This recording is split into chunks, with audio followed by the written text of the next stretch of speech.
Apsara was different. Not in a rebellious, edgy kind of way, but quietly, profoundly different. Most teenagers in her sleepy riverside town lost sleep scrolling through their phones, chasing fleeting digital ghosts. Apsara, on the other hand, stayed awake counting nights. It was her private ritual. To her, each night wasn't just a passage of time.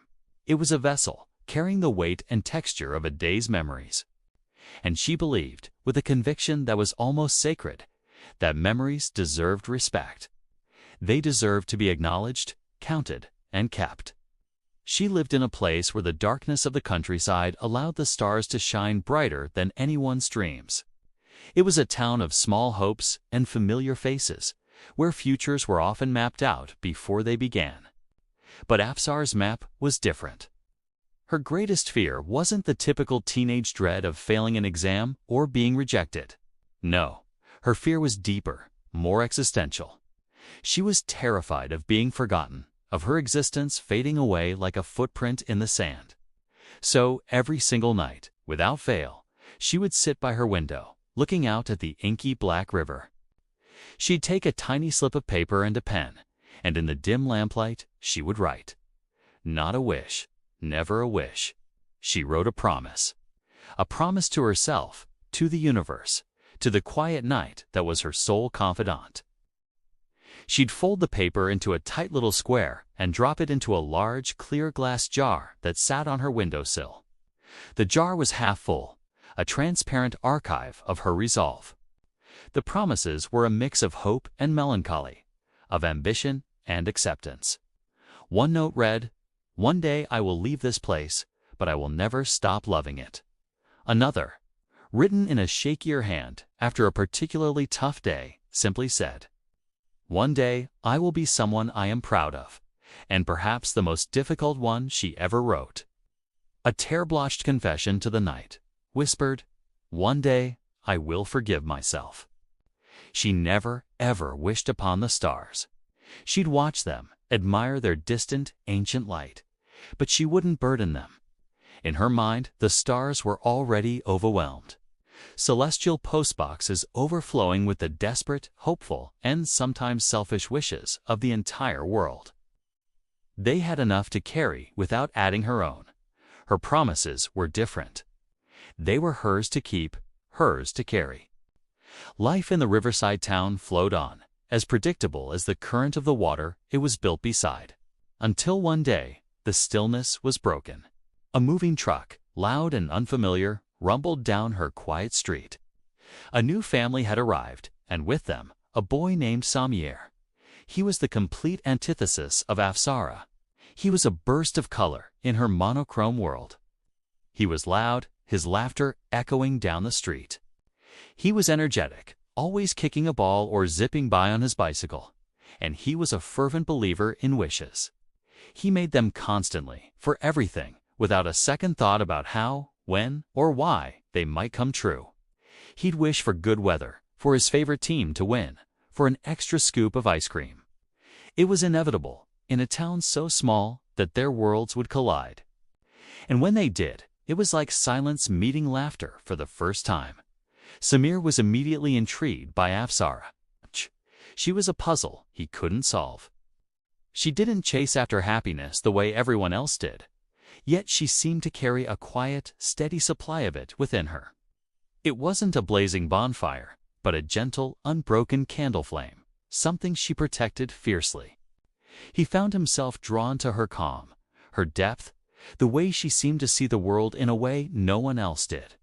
Slowly, cautiously, they became friends. He would talk, and she would listen. She would share a quiet observation, and he would ponder it for days. They'd walk by the river, him skipping stones and her watching the ripples expand and disappear. The friendship grew in the spaces between his energy and her stillness. One afternoon, sitting on the old wooden jetty, watching the sun begin its descent, Samir finally asked the question that had been hovering between them for weeks.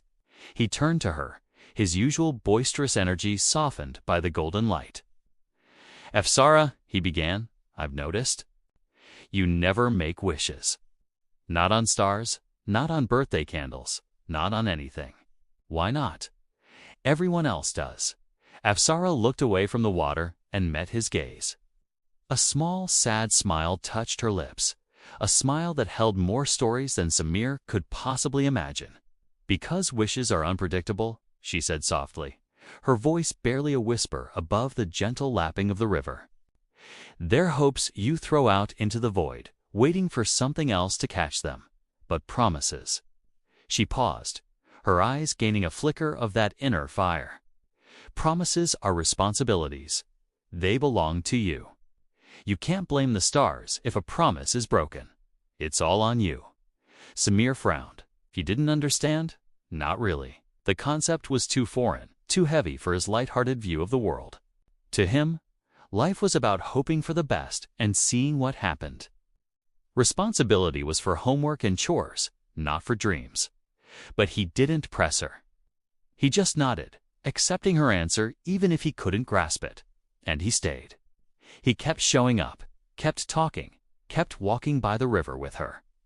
He stayed because something about Apsara felt like a beautiful, unfinished melody, and he desperately wanted to hear the rest of the song. And so, life continued in its new rhythm, a blend of his noise and her quiet. The jar on her windowsill collected more promises. The seasons began to turn. And everything felt settled in its own odd, unbalanced way. Until one evening. The sky was a brilliant canvas of orange and purple. The air was still. The first star of the evening had just pricked its way through the twilight. An evening just like any other, except that something was about to happen. Something that neither of them, not the girl who made promises, nor the boy who made wishes, could have ever expected. Something that would change everything. Thanks for watching. If you're captivated by Apsara's story, make sure to subscribe and turn on notifications so you don't want to miss part 2 of the star she never wished on. See you in the next one.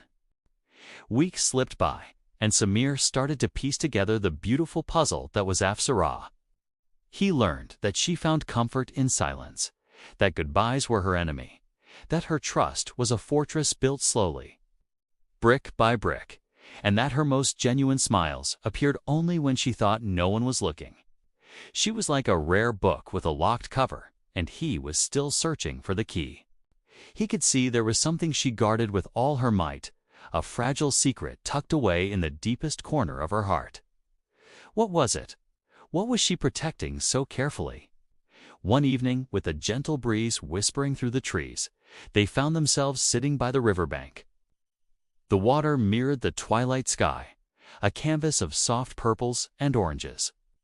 Samir, ever the optimist, had come prepared. He pulled out a small notebook and a pen from his pocket, a playful glint in his eyes. He offered them to her, a simple invitation. "Pick one," he said, his voice warm. "Make a wish tonight."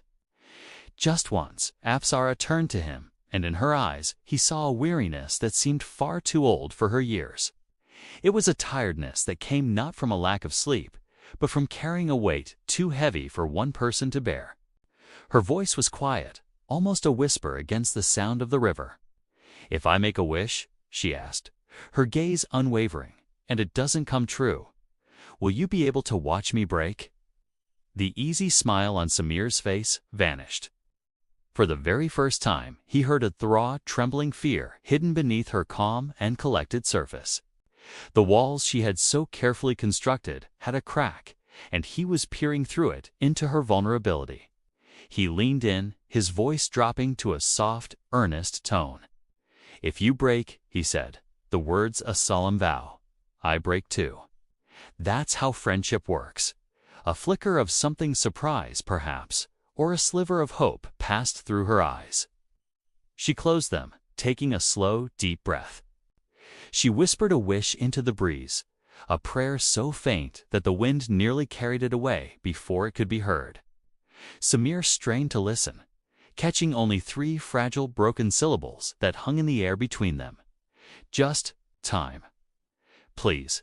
Then came a rainy afternoon, the kind where the sky weeps relentlessly and the world feels gray and somber. Apsara was absent from school. Samir wasn't too worried at first, but then she missed the next day. And the day after that, an entire week passed, her chair in the classroom remaining cold and empty. A knot of anxiety began to twist in Samir's stomach. He couldn't shake the feeling that something was wrong. Finally, he decided he couldn't wait any longer. He had to see her. He walked to her house, the persistent drizzle soaking his jacket. When he arrived, the front door was slightly ajar. He found her mother in the living room. Her movements hurried and anxious as she packed small bottles of medicine into a travel bag. Her hands were shaking. She looked up when she saw him, her eyes red and swollen. With lips that trembled, she spoke the words that would shatter Samir's world. Afsara is leaving tomorrow. Because the treatment is only available in the capital, in that single moment, everything stopped. The rain, the ticking clock, the beat of his own heart. It all went silent. Afsara, the girl who never made wishes. The girl who only asked for time. It all made a terrible, heartbreaking sense. She wasn't just a girl who was afraid of disappointment. She was a girl who didn't know how much time life was willing to grant her. Samir stumbled back outside, his mind reeling in shock. The rain was heavier now, but he barely felt it. He felt a sharp sting of betrayal. Not because she was sick, but because she had chosen to carry this immense, crushing burden all by herself. She had let him get close, but she hadn't let him in. She hadn't trusted him with her pain. That night, he couldn't stay home. He was drawn back to her house, a moth to a flame he knew would burn him. He stood outside her window in the pouring rain, waiting. He didn't know what he would say, or what he even wanted. He just knew he had to be there. After what felt like an eternity, the curtain moved. She saw him standing there, drenched and silent, looking like a question that had no answer. Slowly, she came outside, her steps hesitant. She didn't have a coat, and the rain immediately began to plaster her hair to her face. They stood there for a long moment, the sound of the rain filling the silence. Finally, Samir found his voice. It was raspy, full of hurt. "Why didn't you tell me?" Her own voice cracked when she answered, the sound swallowed by the storm. "Because you believe in wishes, and I didn't want to be the reason yours died." Tears streamed down her face, mixing with the rain. In that moment, Samir understood. She wasn't pushing him away to be cruel. She was trying to protect him. She was trying to preserve his light, his hope, because she felt her own was dimming. He reached out and took her hand, his grip firm and sure. It was the first time he had held her hand not as a joke, not with a playful gesture, but with the full weight of his heart. There were no words, no jokes, no fear, only a profound, unspoken connection. "Then promise me something," he said, his voice steady despite the storm inside him. She looked up, her tear-filled eyes meeting his. "Come back," he said, his words a desperate plea. "No matter how long it takes. Promise me you'll come back." Afsara looked at him, at this boy who stood in the rain for her, who wasn't afraid of her broken pieces. And she nodded. She nodded, not because she was certain she could keep the promise, not because she believed in a miracle. She nodded because for the first time, someone was wishing for her return. Instead of wishing for something for themselves, his wish was about her and her alone. And that night, as she stood there holding his hand, Afsara did something she had never done before.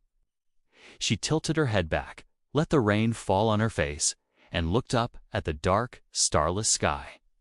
And for the first time in her life, she whispered a wish of her own, a wish not for time, but for something more eternal.